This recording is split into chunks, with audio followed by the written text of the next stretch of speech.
चलो आज मैं तुमको ना एक कहानी सुनाता हूँ। एक छोटी सी कहानी है। कहानी का नाम है टोपी। अब तुम सोच रहे होंगे कि ये कैसी अजीब सी कहानी है, ना कभी सुनी ना कभी पढ़ी। तो टू बी वेरी ऑनेस्ट, ये एक रियल लाइफ स्टोरी है। ये असली में मैंने अपनी आंखों से देखा है। पर मैं बताऊं कि ये चीज़ तुम जैसे भी कितने लोगों ने ऑलरेडी देखी होगी, पर किसी ने इस एंगल से कभी इस पे फोकस ही नहीं किया होगा। तो सबको यही लगता होगा कि इस चीज़ से लेके भी कुछ ऐसा बन सकता है। तो यही चीज़ के ऊपर आज की कहानी है। तो बात कुछ ऐसी है कि मैं एक फंक्शन में गया था। एक शादी का फंक्शन था कुछ, it was kind of A reception thing. तो वहाँ पे दो लड़कियाँ थी। एक लड़की थी जो बहुत ही मॉडर्न एकदम बन ठन के आई थी, एंड एक लड़की थी जो एकदम सादे कपड़े में थी, एंड उसने सर पे एक ऊन की टोपी पहनी हुई थी, वुलन कैप जो हाथ से बुनी हुई रहती है ना, वो वाली। एंड इट लुक्ड लाइक कि वो कैप उसकी मम्मी ने अपने हाथों से बनाई थी, क्योंकि वो टोपी की बुनाई ही कुछ इस तरह से थी कि वो लग रहा था कि वो हाथ से बनाई गई चीज़ है, वो मशीनी चीज़ नहीं थी। तो बात कुछ ऐसी है कि सर्दियों का मौसम था, अभी दिसंबर चल रहा है, तो सर्दी तो बहुत थी। तो जो लड़की जो बहुत मॉडर्न बन के आई थी, उसने तो कुछ स्वेटर वेटर कुछ नहीं पहना था। वो तो सिंपल एक साड़ी बढ़िया से लिपट के आ गई थी, स्लीवलेस ब्लाउज डाली थी। अब वहाँ पे वो कभी अपने भाई की जैकेट मांग के पहन रही है, कभी अपने पापा की जैकेट मांग के पहन रही है। थोड़ी देर दे दो, थोड़ी देर दे दो। उसको बहुत ठंड लग रही थी, कभी वो आग के पास जाके खड़ी हो जा रही है। पर ऐसी बहुत लड़कियां थी, वो एक ही नहीं थी। वो मतलब उससे एक झुंड की पार्ट थी जिससे मैंने उस लड़की को पिक किया। अब वो दोनों लड़कियां आपस में सहेली थी, दे बोथ वर फ्रेंड्स। तो मैं दूर से देख रहा था कि वो दोनों एक दूसरे से आपस में बात कर रही हैं। तो जो फैंसी वाली लड़की थी, उसने उस अपनी फ्रेंड को टॉन्ट किया कि अगर तेरे को बन ठन के नहीं भी आना था तो तेरे को ये टोपी लगाना ज़रूरी था। ये जो तूने अपने सर पे कैप पहनी हुई, जो वुलन कैप है, इसको तो हम पहाड़ी लोग अपने घर में पहनते हैं ना।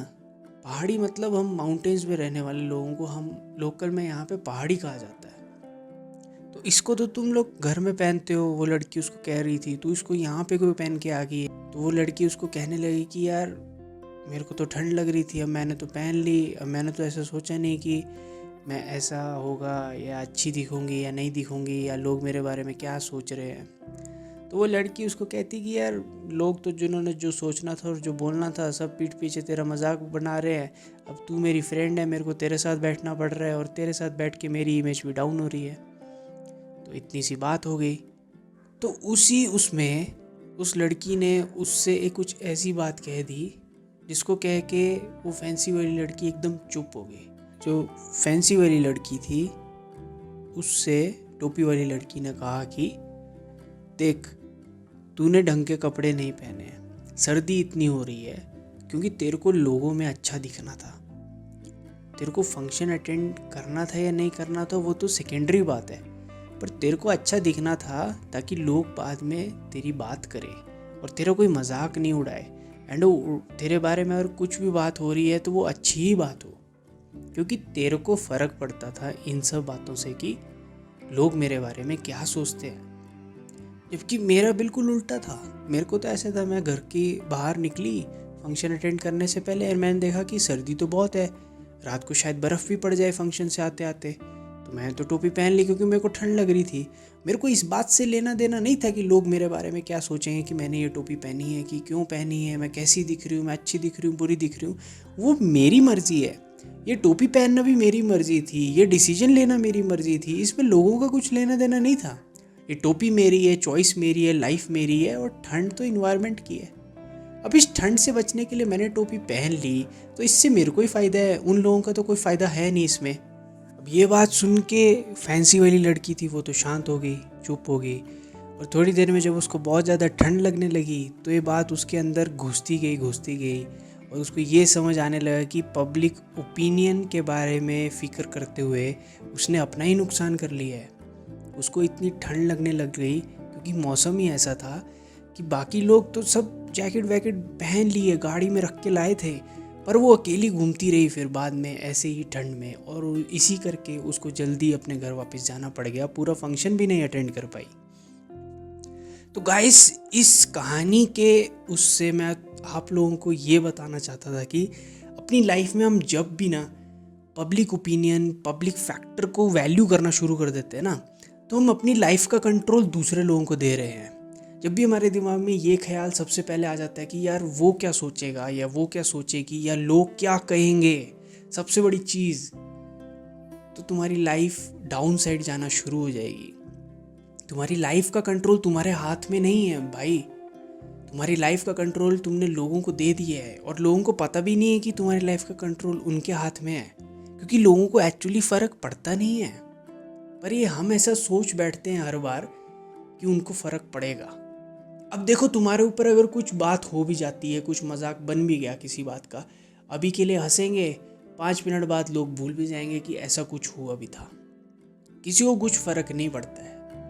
बस हम ही अपनी ज़िंदगी में यही टेंशन लेके घूमते रहते हैं कि वो क्या सोचेंगे या वो क्या सोचेगी, मेरा इमेज ख़राब हो रहा है, एम आई ड्रेस्ड वेल, वो लड़का मेरे को लाइन मार रहा है कि नहीं मार रहा है, will he like me, will she like me. बस यही ख्याल में डूबे रहते हैं और अपनी लाइफ के डिसीजन दूसरों लोगों के हाथ में देते जाते हैं, और फिर इसी सब में हम वो करना ही छोड़ देते हैं जो हमको करना अच्छा लगता है, क्योंकि वो छोटी छोटी चीज़ें हमारे को लगता है कि ये तो बकवास है, ये सब चीज़ें करके क्या है, लोग बोलेंगे कि क्या बचपना है, क्या बकवास है। तो गाइस, बस ये वीडियो ऐसे ही एंड करना चाहूँगा ये कह के कि जब भी अपनी लाइफ का कंट्रोल या अपने डिसीजंस का कंट्रोल तुम दूसरे लोगों के हाथ में देना शुरू कर दोगे ना, तो तुम्हारी लाइफ में जो हैप्पीनेस फैक्टर है वो रिड्यूस होता चला जाएगा। खुश रहना है ना, तो अपनी लाइफ के डिसीजंस खुद लो, लोगों पे डिपेंडेंट मत रहो। लोगों के ओपिनियंस लो, पर लोगों के डिसीजंस मत लो। तो गाइस, अब मिलेंगे नेक्स्ट वीडियो में, तब तक take care and bye bye.